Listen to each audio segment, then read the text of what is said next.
Hello, everybody. Justin Stivers. Thank you guys for tuning in for another episode of the Stivers Show. Very excited. My guest today, Phil Stevenson, aka the Mortgage Nerd. What's going on, brother? Let's not forget the gotta get my nerd glasses on. Awesome. So. Yeah. So if you're listening, he's got some great glasses on. But Phil, man, we've known each other for a little while. I think of you as like the all-around mortgage guy, mortgage guru, and obviously, mortgage nerd, which I think you trademarked. I think I saw that. So that's yours.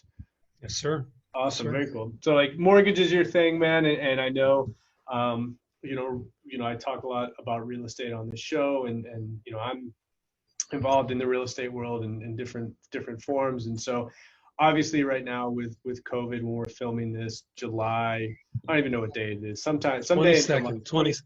I do the same on my videos. I'm like, what date is it? And luckily, I talk to my editor in the middle of the videos. I'm like, I don't remember the date. But obviously, it seems like from everything that I'm seeing on Facebook, Instagram, the news, everything, like people are definitely buying houses. And I know we spoke briefly before we started filming. That's been your experience as well. And we're going to talk a little bit about second homes, which is interesting. But so we'll get to all that, man. But where I always like to start, I'll let you, that introduction doesn't probably do you justice. So, I'll let you, who are you and what do you do? Sure.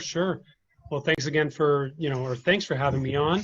I'm actually here in the Florida Keys and here for a month. So working in a vacation place. So I get to walk to the ocean in the mornings before I start my day and all that. But so that's why you've got this going on in the back. I'll tell clients, I'm like, no, I'm in the Keys. And they're like, well, why are you talking to me? I'm like, because I have to work, it's, but no, I started in the business in 2005.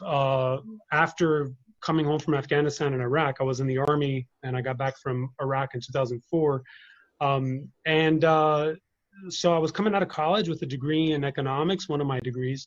And, got into the business when the market was going up, learning, and then it crashed. And so 2008, which I think me by this, I did my first reverse mortgage for my grandparents in June of 2008. And the second half of that year, reverse mortgages helped me survive. And then we started to thrive while other people were leaving the industry as a whole. So that's a big part of my career. 2011 to 2017, I only wrote reverse mortgages, which is a very difficult concept to understand, much less explain and help people who are in retirement understand how it works. But then in 2007, shifted back to all mortgages because there was too much regulation by the government with reverse only. And I'm extremely grateful because now my business is maybe 10% reverse and just blowing up with all the conventional VA and FHA stuff as well.